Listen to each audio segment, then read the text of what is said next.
Gender-inclusive language beyond pronouns.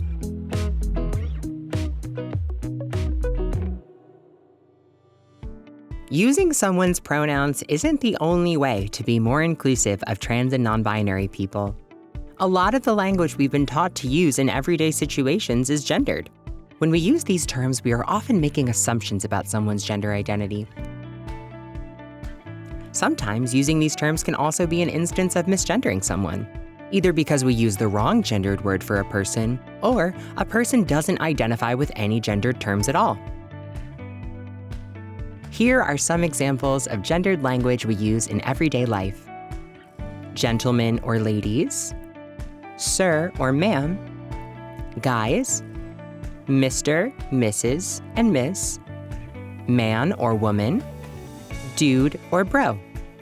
None of these words are inherently wrong, but using them to address a person or group of people that you don't know may lead to misgendering. For example, greeting an audience by calling them ladies and gentlemen or guys may not be the most gender-inclusive option. Additionally, referring to someone as a man or a woman in a public setting when you don't know their gender identity could yield similar results. Here are some examples of language that is gender-inclusive.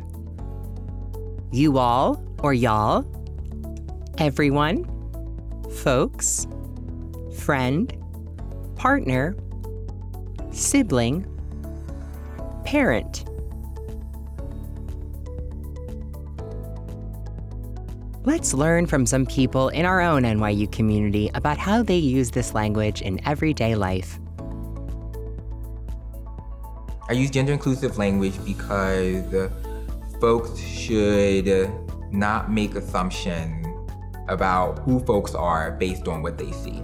I think especially now, people are more comfortable being open about their identities, and so when I'm talking, I want to be inclusive of everyone. Like, I don't want to leave anyone out. Including gender-inclusive language is pretty easy. Just not assuming people's pronouns, using words like the South's favorite, y'all. I do love occasionally using guys, gals, and non-binary pals. As a New Yorker, it was kind of anathema to me to use the word y'all for a while, but now it feels more natural because I don't like to say you guys, even though the New Yorker in me really wants to. You know, my training was as a women's health nurse practitioner, and to just be very careful in how I, listening to myself, how I use the word woman, and then every time just replace it with a word like people or folks, and that didn't have like gendered language with it.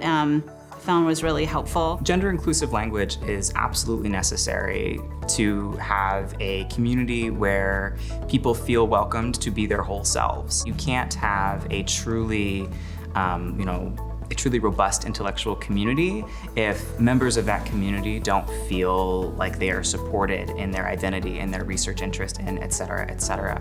And so using gender-inclusive language is a simple way to make this space more welcoming and make this space, more inclusive of everybody.